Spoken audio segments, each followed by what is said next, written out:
Now, Jill, we've tried to hit the party circuit as best we can on this week. Yesterday, we saw mermaids at a party at the aquarium. That was quite a sighting. Now, we saw little penguins. Now, but most of the parties here have been by the super PACs. The big parties have been the financial interests have had a lot of events. Can you tell us a little about what you've seen? Last time we talked here, you were talking about what you were expecting in money and politics at this convention. That's true. I think, I've been watching the role of money in politics at Republican conventions going back to 1980, and I would say things have gotten more secretive. It's become a more difficult beat to cover, and I couldn't even get press credentials today for an event by one of the super PACs called Americans for Prosperity. Didn't we have a reporter there, though? We did, but not Jill Abramson? No. Do you think it's because of your past history of writing about money and politics, or because you're the boss? I have no idea, but they're keeping a very tight lid on. But the reporter from the Times who was there did bring me an AFP cookie from the event. So you have I'm a souvenir. Give it to you. Oh, thank you very much. Thank you. Now, the other thing that we've talked about a lot today, really, is the factual questions, the truth squatting of the candidates. There are a lot of questions raised in the media about what Paul Ryan said last night. And can you talk a little bit about how we at the Times try to track that? Because it's in real time, it's very hard to keep up with who's saying what's right and what's wrong. You see it with both Republicans and Democrats. Right. That's true. It's difficult, and the Ryan speech came rather late in the evening, close to everyone's newspaper deadline anyway.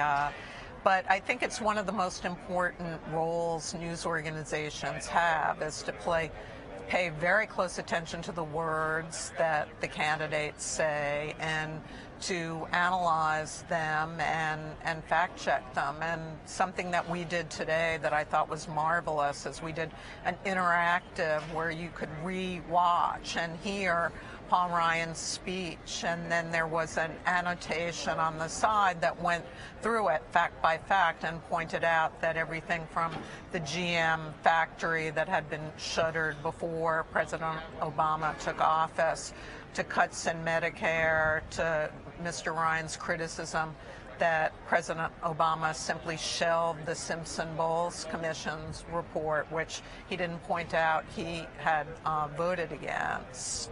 It's a very cogent, very factual presentation of what was said and what the facts are. When we do this fact-checking in other news organizations and also partisan sources are continually looking at parsing what the words are at the convention and in ads and speeches, do you think the din is so loud that maybe certain partisans or voters don't even care anymore and say, well, I don't care what they say, I want Ryan or I don't want Ryan, and that's it?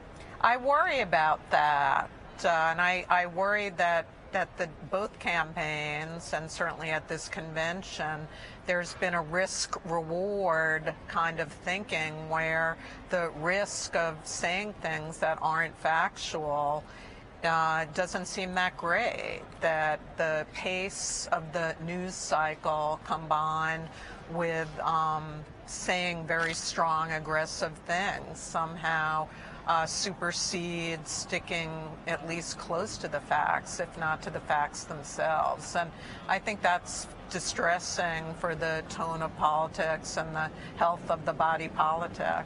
When we do fact-checking at the Times and one party or another seizes on what we do as saying, aha, the New York Times agrees with us that candidate A was wrong or inaccurate, does that make us risk looking partisan at all? Well, it's something that we have to watch closely. What we're doing is showing what and explaining what the facts are in a non-opinionated way. And if other people present what we've reported to bolster an opinion, it's on them. They're doing that. It sometimes concerns me, but I think our highest duty is to point out what the facts really are in any situation. That's what the New York Times news report is there to do. Well, I'm hoping that after the speech tonight, after we've done all our fact-checking, that someone will let you into a good party tonight. We'll see. I'll try. Okay. Thanks a lot, Jill.